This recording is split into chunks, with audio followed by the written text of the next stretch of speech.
नमस्कार किसान भाइयों, आप सभी का एक बार फिर से स्वागत है हमारी चैनल एल पटेल में। आज हम बात करेंगे मक्का के खरपतवार नाशक के बारे में और उसमें हम जानेंगे BASF के बेसिनेट कंप्लीट के बारे में।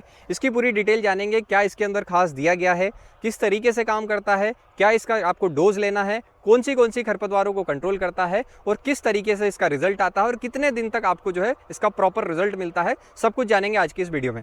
सबसे पहले अगर हम बात करें बेसिनेट कंप्लीट है क्या, तो बेसिनेट कंप्लीट एक ब्रॉड स्पेक्ट्रम सेलेक्टिव हर्बिसाइड है जो कि मक्के के लिए आता है। इसका मतलब ये कि ये बहुयामी एक खरपतवार नाशक है जो कि मक्के की फसल में डालने के लिए आता है। अगर हम इस बेसिनेट कंप्लीट की बात करें तो इसके अंदर दो टेक्निकल दिए गए हैं, जिसमें एक है टोप्रामेजॉन 10 ग्राम प्रति लीटर के हिसाब से, उसके साथ में दिया गया है एट्राजीन 300 ग्राम प्रति लीटर के हिसाब से, और ये SC फॉर्मुलेशन में आता है। SC फॉर्मुलेशन का मतलब होता है कि सफेद गाढ़ा लिक्विड आता है, जिसको कि आपको डालते समय ये सावधानी रखनी होती है कि जब भी आप इसे डाल रहे होते हैं तो इसका पहले आपको सोल्यूशन बनाना होता है, जिससे इसके प्रॉपर रिजल्ट मिलते हैं। अब अगर हम बेसिनेट कंप्लीट की पूरी डिटेल जाने कि ये किन किन खरपतवारों को कंट्रोल करता है, जितने आपको लीफलेट में दिख रहे हैं इन सभी को कंट्रोल करता है। यह सभी खरपतवारों को ये काफी अच्छे तरीके से कंट्रोल करता है। और खास बात ये दी गई है कि इसके अंदर जो बर्रू एक जिद्दी खरपतवार होता है हमारे मक्के की फसल के अंदर, उसके अंदर भी इसका कंट्रोल दिया गया है। ये सबसे बड़ी बात है, क्योंकि बहुत सारे ऐसे खरपतवार नाशक आ रहे हैं अभी मक्के के जो कि कहते हैं कि हम सब कंट्रोल करते हैं, लेकिन वो बर्रू के ऊपर प्रॉपर कंट्रोल नहीं कर पाते हैं। तो मक्के की जो खरपतवार है उसकी क्या स्टेज होनी चाहिए। जब भी आप मक्के की खरपतवार नाशक डाल रहे होते हैं तो आपको ये सावधानी रखनी है कि उसके अंदर जो मक्के में चौड़ी पत्ती का खरपतवार है वो 2 से 3 पत्ती का होना चाहिए, और सकरी पत्ती का जो खरपतवार है वो 2 से 3 इंच का होना चाहिए। वेसिनेट कंप्लीट एक कंप्लीट सोल्यूशन है जो कि चौड़ी और सकड़ी दोनों ही प्रकार के खरपतवारों को कंट्रोल करता है। इसमें खास बात ये दी गई है कि इसके अंदर आपको कोई भी सोल्यूशन ऐड नहीं करना है, सिंगल आपको वेसिनेट कंप्लीट लेना है। अब अगर हम डोज की बात करें तो 1 लीटर प्रति एकड़ के हिसाब से लेना है, और अगर हम इसमें पानी की मात्रा की बात करें तो 150 से 200 लीटर आपको पानी लेना है, जो कि आपको 1 एकड़ में डालना होगा। अब उसके साथ में आपको एक सावधानी और रखनी है कि जब भी आप खरपतवार नाशक डाल रहे होंगे तो मिट्टी जो है आपकी उसमें नमी होनी चाहिए।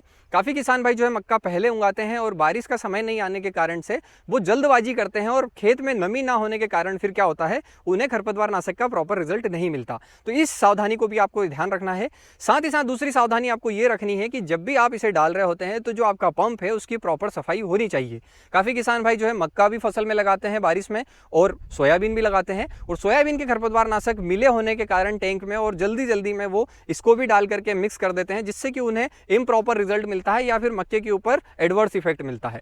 अब चूंकि एडवर्स इफेक्ट की बात आई है तो अगर हम बात करें वेसिनेट कंप्लीट की, तो इसका मक्के के ऊपर कोई भी दुष्प्रभाव नहीं दिया गया है। मतलब जब भी आप मक्के के अंदर इसे डालेंगे तो आपकी जो फसल है उसके ऊपर बिल्कुल भी नुकसान नहीं होगा।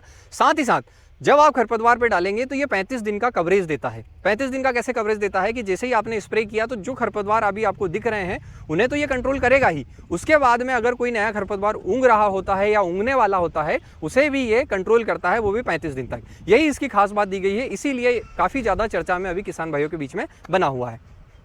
अब अगर हम बात करें कि जब आप इसे डाल रहे होते हैं तो आपको क्या क्या सावधानी रखनी है, तो जब भी आप डालोगे तो आपको सबसे पहली सावधानी ये रखनी है कि पानी की मात्रा प्रॉपर होनी चाहिए, स्प्रे टैंक की सफाई होनी चाहिए, उसके साथ साथ खेत में नमी होना बहुत ज़्यादा जरूरी है। और मेरे तरफ से अगर हम 2 चीज़ें इसमें और ऐड कर दें तो पहली चीज़ ये है कि जब भी आप दवाई डाल रहे होते हैं तो अत्यधिक हवा नहीं चलनी चाहिए, क्योंकि बारिश का जो सीजन होता है इसमें हवाएं काफ़ी ज़्यादा चलती है और किसान भाई स्प्रे करते समय उन्हें ध्यान नहीं दे पाता। उस कारण से क्या होता है कि जो स्प्रे है वो प्रॉपर नहीं हो पाता, फिर उसे रिजल्ट जो है वो अच्छा नहीं मिलता। तो इस चीज़ को भी आपको ध्यान रखना है। और यही सब कुछ है वेसिनेट कंप्लीट जो कि BASF की तरफ से आता है। इसके बारे में आपको वीडियो कैसी लगी कमेंट करके जरूर बताएं, और किसान भाइयों में ये वीडियो शेयर जरूर करें। बाकी वीडियो देखने के लिए धन्यवाद।